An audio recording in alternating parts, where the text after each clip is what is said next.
we're going to start off with a talk by Oleg RYBAKOV. He's a software engineering manager at Google. He's focused in deep learning models for speech and vision for deployment in both the edge, in mobile, and in cloud. He's previously worked on recommender systems in retail, on distributed DNN training with Alexa at Amazon, on computer vision products, and on image and video enhancement at Samsung. So it's my great pleasure to introduce Oleg. Thank you. We'll review speech model design and deployment on device, and we'll cover both keywords and some part of the encoder of automatic speech recognition. This is agenda. So when we run speech models on device, we are focused on performance, and that includes latency, memory, footprint, and power consumption. And to get there, we need to run models in streaming mode, and also we need to optimize it, and we'll consider here quantization approaches, such as post-training quantization, quantization-aware training, with different flavors, with fake and native. Yeah, so, yeah. And in the end, we'll review some applications, including hardware detection, and particularly with focus on transformer models. So here is a simple example of hardware detector. Okay, so it has convolutional model, convolutional layer, flattened layer, and dense layer. And the question would be how to run it in streaming mode, and what does it mean to run it in streaming mode? So the problem is that we need to process audio samples continuously, sample by sample, and we don't know when I will actually say, okay, Google or Alexa, right? So it can happen anytime, and that's why we run it in streaming mode, and here is the example of how we execute it. We get sample, like some kind of features at time t, and then we plug them into a RIN buffer, where a RIN buffer is just like we take some state from the previous cycle and then concatenate it with the current sample, and then execute convolutional layer, and then this part is another RIN buffer for flattened layer and dense layer. Okay, so we have two RIN buffers, which are showing here for this convolutional layer and flattened layer. And the problem is how to design this model in a way that it actually is streaming aware, so that we can convert it to streaming mode automatically out of the box. And that's what we try to address by designing this stream wrapper you see here. So we basically wrap convolutional layer and flat layer by this new layer. And after that, we can automatically train it as it is, and then automatically convert to streaming mode. So basically, we are kind of following an approach of what you train is what you serve. And it worked well on a couple of applications shown here. We also published this work. And it includes like speech frequency bandwidth extension, and some neural audio codecs, and streaming keyword detection, and a real-time spectrogram inversion. So now what happens during this conversion to streaming mode? This is our non-streaming model representation. And when we convert it to streaming one, we just traverse the graph layer by layer. And as soon as we see the stream wrapper, it will automatically insert the RIN buffer. You can see it here. And same happens here. So, and it also changed the data dimensionality, because you see that here it's processing data in non-streaming mode. It takes 16,000 samples. It's equivalent to 1 second. And in this case, we are now processing data in streaming mode, meaning that we take some, for example, 200 samples of audio and then invoke the RIN buffers with other layers. So another approach of designing a streaming-aware model is based on Subclass API, shown here. And this method, it's much more flexible. And in this case, you can specify your own forward propagation call, and also you can specify your own logic for the streaming inference shown here. But in this case, developer will also have to manage the streaming buffers as it is shown here. So you'll need to feed the streaming buffer as input and then return it as an output.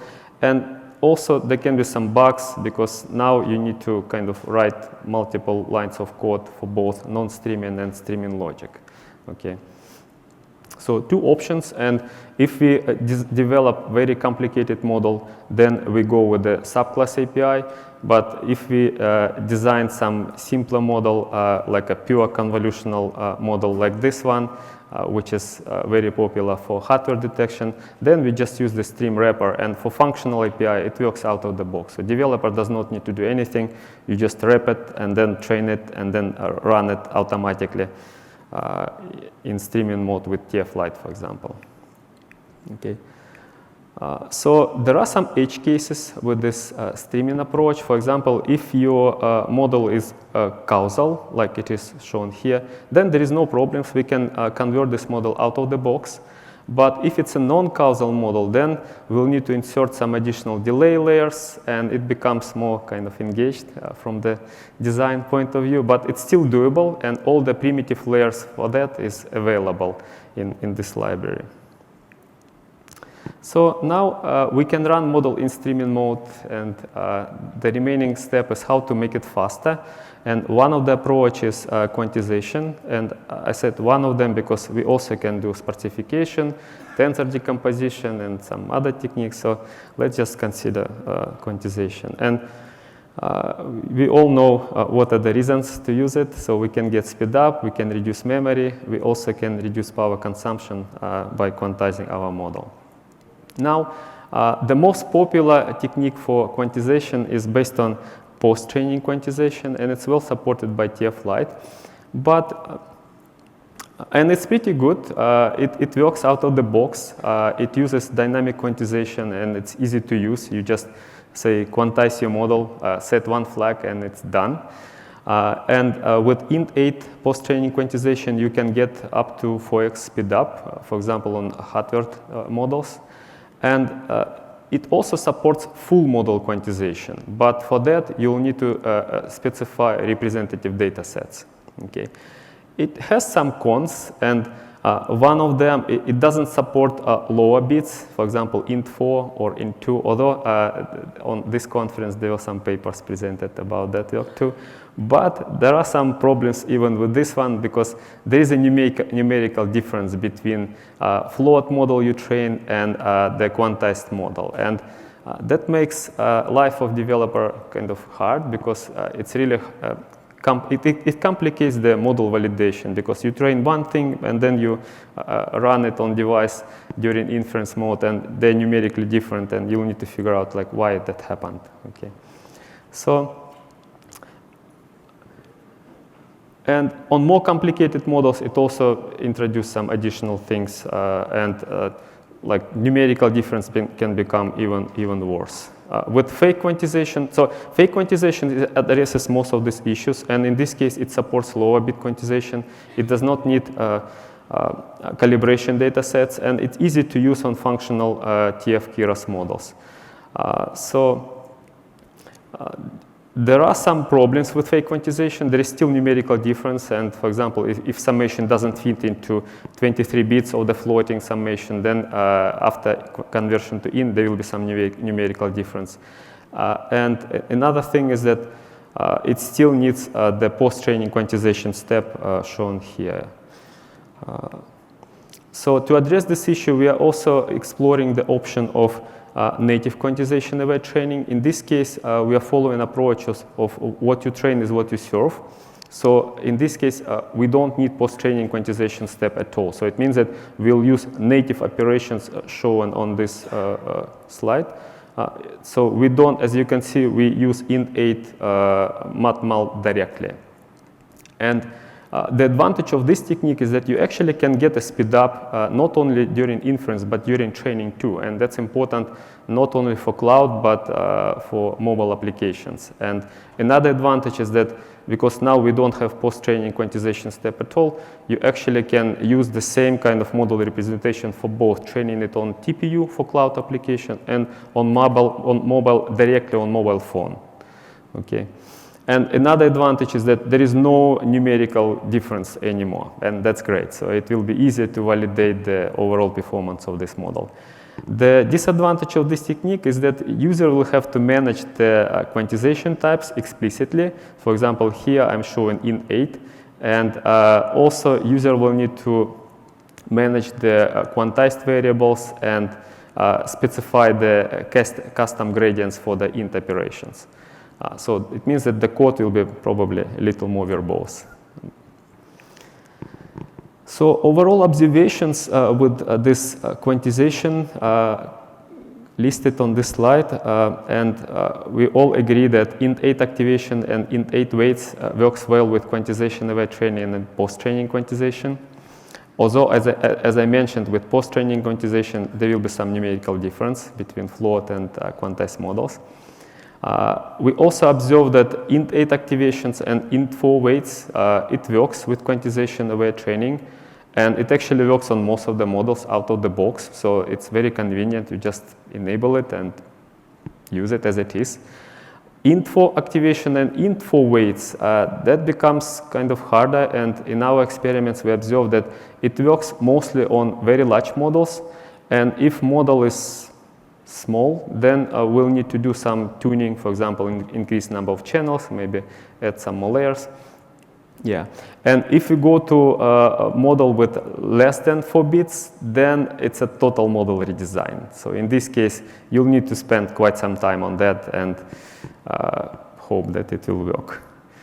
And plus, in this paper, for example, you can see that there is also special state-of-the-art accuracy for binarized models. So that's another story, is that there is a state-of-the-art for binary and state-of-the-art for the floating point. So in ideal case, it should be same state-of-the-art, not like special case. So here, let's consider a couple of examples. For example, hardware detection, and we explored this Google research commands with 12 labels. So this is very toy data sets, and we compare two most popular topologies. One is based on local self-attention, and another based on depth-wise residual convolutions called matchbox. And the first thing I wanted to show is that it's important for speech models, it's important to have non-causality. So you can see that non-causal model, this one, it's actually more accurate than a causal one, because every time you have access to the future data, you can improve the accuracy of your model. And another point I also wanted to show is that multi-head attention actually improves the accuracy even further. This work was published a couple of years ago, so since then all of these parameters were optimized, and this multi-head attention actually gives pretty good performance and has reduced model size in comparison to the initial results.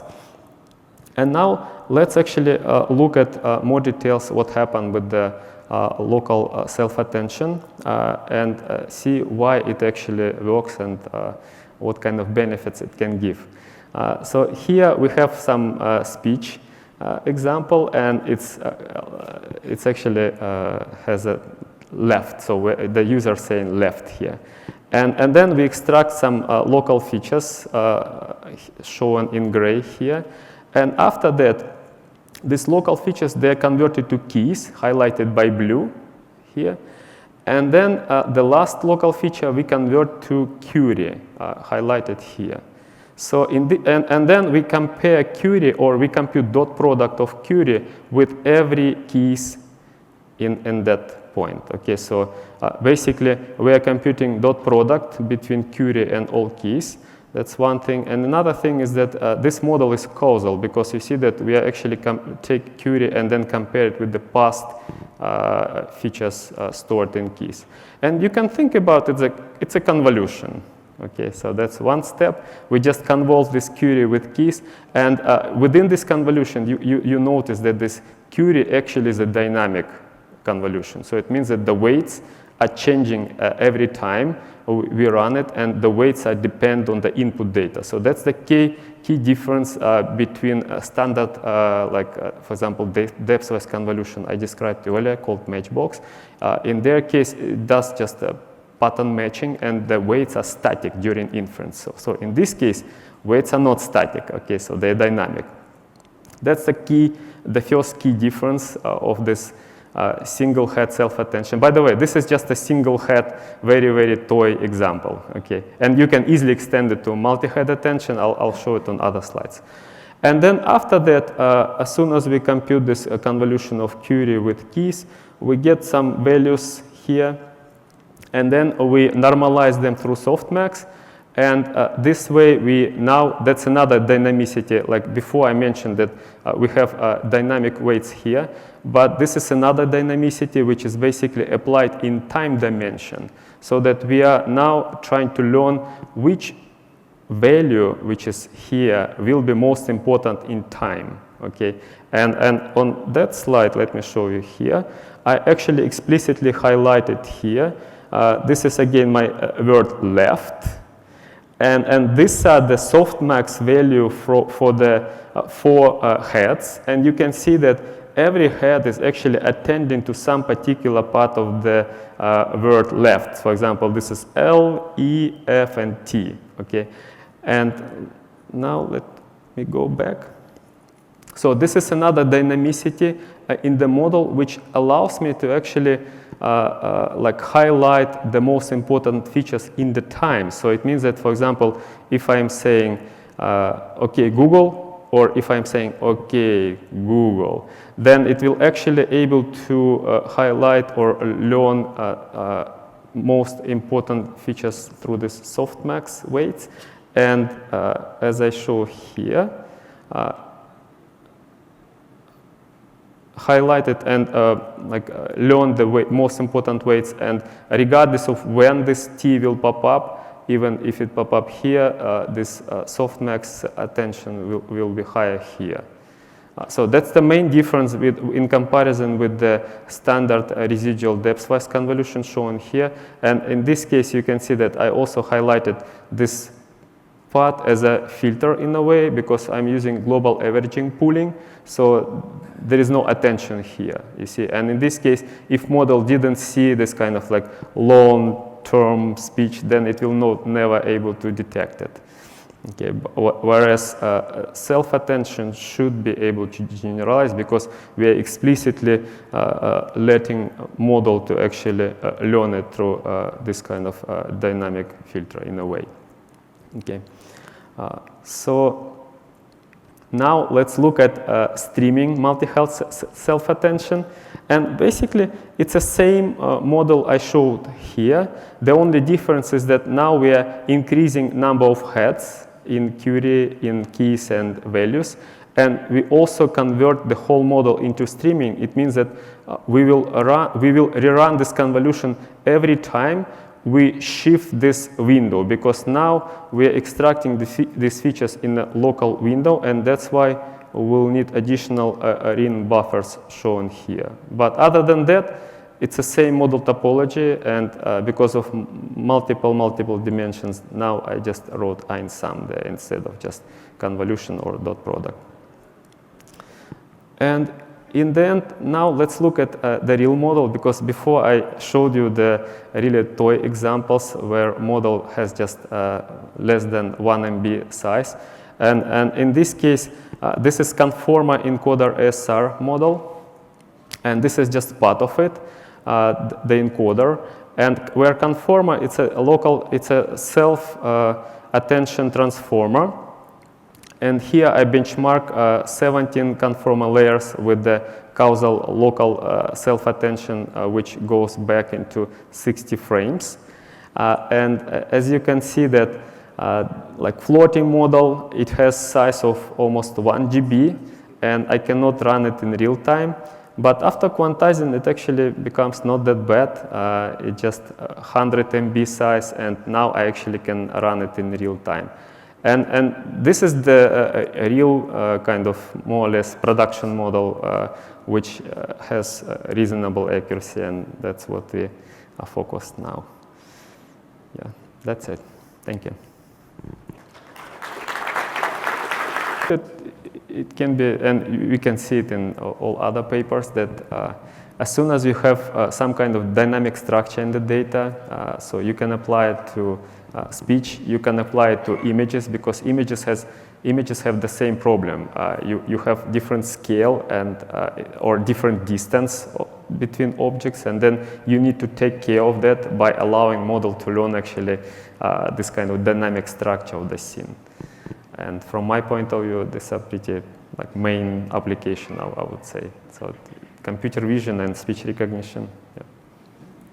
And speech recognition, it also, you see that here I highlighted not only ASR, but speech-to-speech models. That's another application. So I think that it should be, and it is already applied to all of the speech domain.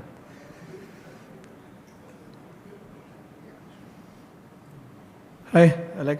A quick question for you. You were showing the speech command set with extremely high accuracy numbers.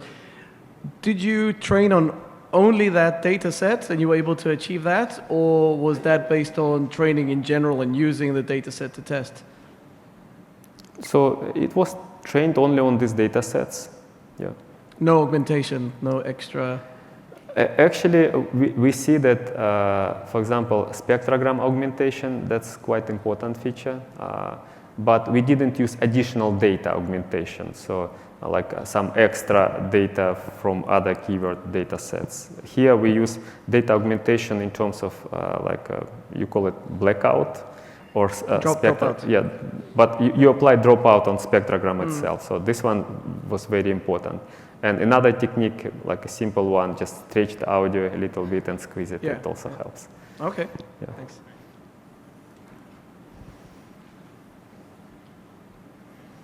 Hello. So my question is comparing this with keyword spotters for microcontrollers. I know Google has other models like temporal convolutional networks, which has like the same idea of having convolutions at multiple scales.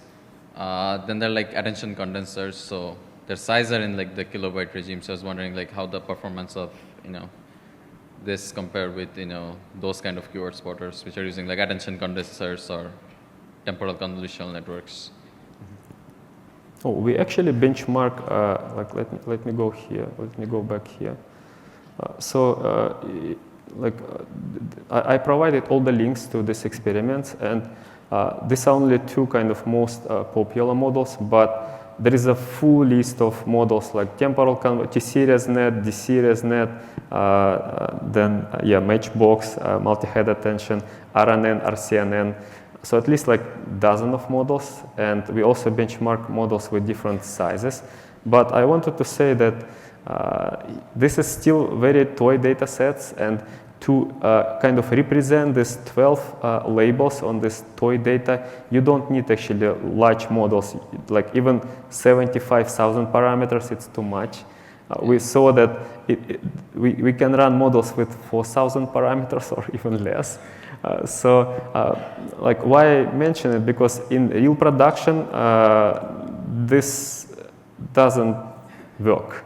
Okay, in real production, your data sets are much richer, and you need to increase the model size to several megabytes. Actually, my next question was like, what do you use for like those real, data sets, like in the real, maybe with more classes, I guess. So, what kind of models do you use there? So, sorry, can you repeat again? So my next question was like, what kind of models do you use for, like data sets with more classes? So you said like this is, not representative of, the real world use cases. Like, real world has like more classes or I guess more keywords. So do you use like the same models there, or do you have like something more special or sophisticated? Yeah. So in real use cases, it will be pretty similar model topology, but the model size will be much bigger and deeper. Okay, thank you. I think we're going to need to move on. Please capture Oleg later. I'm sure we've got more questions than we have time right here. Cool. Thank you. Thank you very much. And we are very thankful for our sponsors. The premier sponsor this year is Edge and Pulse. And then executive sponsors are ARM, DeepLight, Qualcomm, and Syntiant.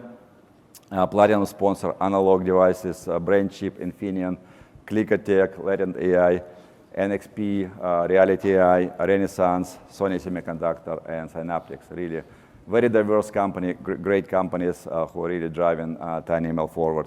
Gold sponsors for the Hub, Micro AI, Prophecy, Seed Studio, SenseML, ST Microelectronics, SynSense, XMOS. And we have a list of civil sponsors: Avion Devices, Aspinity, Seva, EMSA, Greenwave Technologies, Grovity, Hymex, HOTG, Imagimob, Itemis, Lattice, Nota, OmniML, PixArt, Plumerai, Kixo, Rachner, Rixen, SAP, StreamAnalyze, Texel, and Google.